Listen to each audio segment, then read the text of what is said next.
This is one of Cluny the Scourge's Rome Total War online battles, this time in the Alexander expansion. I'm playing as Macedon, and I've taken 6 units of phalangists, 3 units of high-pacifist medium spearmen deployed in the rear, 2 units of the high-mounted archers, 1 unit of Alexander's bodyguard cavalry, 1 royal squadron of cavalry, and 2 units of companions.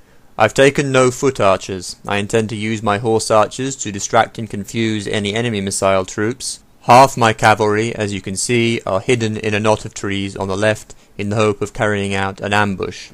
My opponent, Jacques, playing as Persia, has taken 6 units of Macedonian archers, 6 Phrygian mercenary infantry, that's the toughest foot troops available to Persia, 1 unit of immortals, medium spearmen, and a cavalry component which was hidden at the beginning of the battle.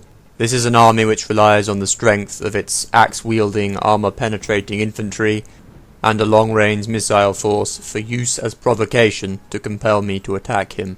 As the battle began, I advanced my infantry forward through the woods, so that if my opponent attempted to use his missiles against me, I would gain the benefit of a cover bonus. I also wanted him to turn to face me, so that he would bring his right flank within striking distance of the hidden cavalry I had in the woods. At the same time, I rushed my horse archers far out over to the enemy left, so that they could fulfill their role of distracting and occupying his attention there. The Persian bowmen are deployed on loose formation in long thin lines, which means that my missile cavalry are unlikely to inflict many casualties on them with their arrows. Those thin lines mean that short-falling or over-falling arrows aren't going to hit anything in front of or behind them.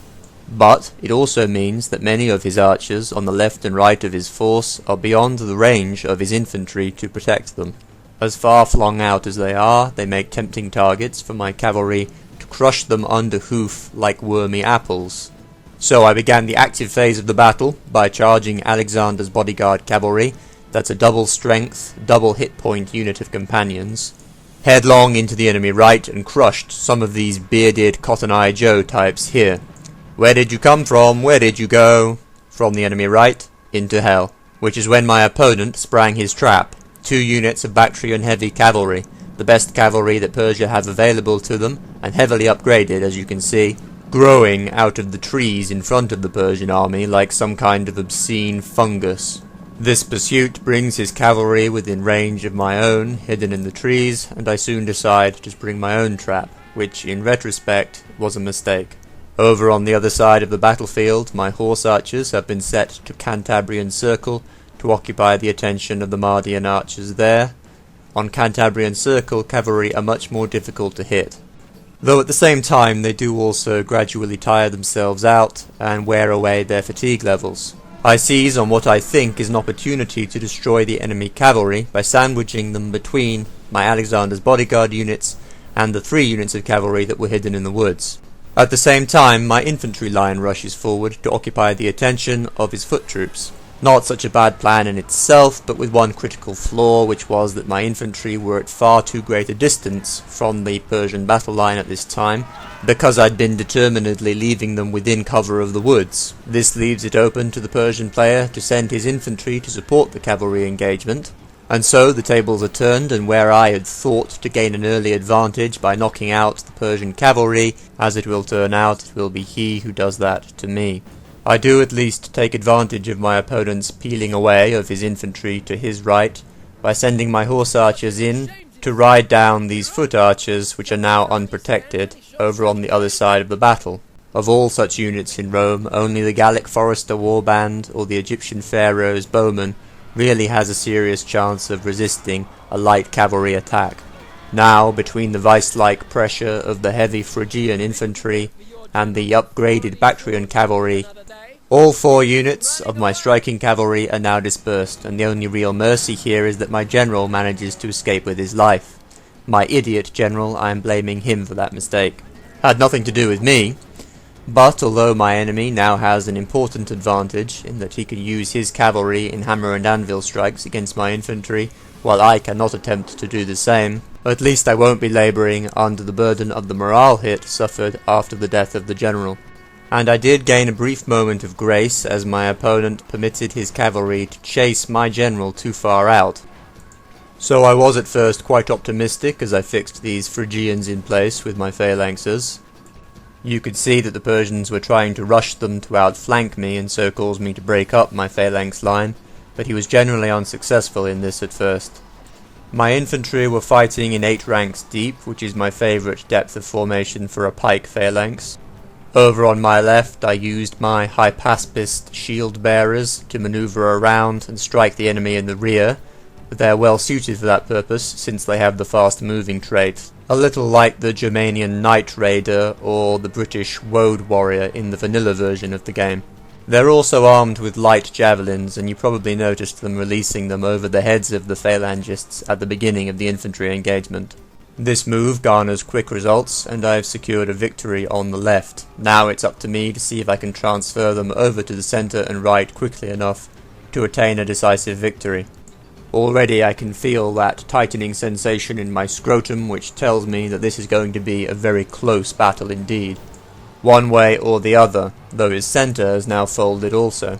Though to be fair, you probably would too if 2 rows of spears were puncturing you from both sides like a bag full of vegetable soup.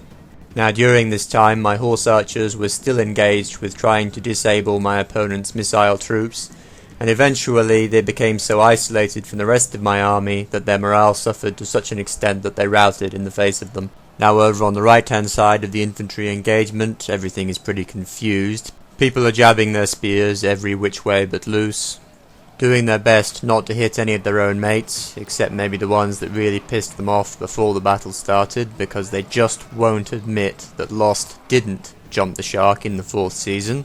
Jacques now has plenty of time to use his heavy cavalry for their natural purpose, brings them around to the rear, and devastates my right-hand forces. With heavy hammer and anvil blows, he routs 1, 2, 3 units of infantry, just for starters, and these include the very expensive elite phalangists. Jacques did well here in waiting very patiently with his cavalry until my forces had become fully committed with the infantry in front of them. So now the Persians have crushed the right, as I have crushed the left. Now we've got to get together sooner or later, because the revolution's here, and you know it's right. So the final cataclysmic, apocalyptic Armageddon engagement is on. I notice that this unit of Bactrians has crashed into an isolated phalangist unit over to one side, and I peel another unit away from the main engagement to try to strike them in the rear. This was a catastrophic mistake, because Jacques responds just as swiftly, and crashes into my now exposed rear with some of his Phrygian mercenaries. They promptly rout, and witnessing that rout, this other unit follows them. I've now lost 2/3 of my phalangists, on top of one of my hypaspist units, and all of my cavalry. Things are not looking good. The enraged Phrygian mercenaries, grief-stricken at their fallen comrades, seek to bury their woe in the blood-drenched soil of battle. Their axes rise and fall, each one sending a new soul screaming into hell. But behold! One of my phalangist units, routing from the scene, regroups unnoticed by my opponent. Consequently, he does not intercept them with his cavalry, and I'm able to bring them back to strike at the rear of the enemy in the pinch. With all of the remaining Persian infantry now fenced in by phalanxes and hypaspists on all sides, I now have my enemy's balls firmly squeezed within my steel-gauntleted grip. Observe the courage of the enemy general here. He's the one in black right in the centre of the screen, cowering away from the phalanx as it approaches from behind, putting some of his men in between him and death. Now Jacques made the final move of the battle, delivering another hammer and anvil strike with his returned cavalry, but he chose to strike my infantry where they were at their thickest, and therefore least vulnerable to the shock effect. I about-faced, gave them a slice of sarissa pudding, and sent them home to their mothers. The rest of the army then followed. I wonder if the Persian player might have done better to deploy within the woods initially.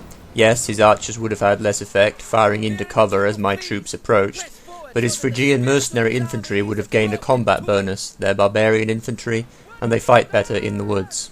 By the way, if you're interested in playing more Barbarian Invasion or Alexander games yourself, but find it difficult to get opponents, my opponent in this match, Jacques, has begun an Xfire community just for those expansions, and you can find the address in the video description.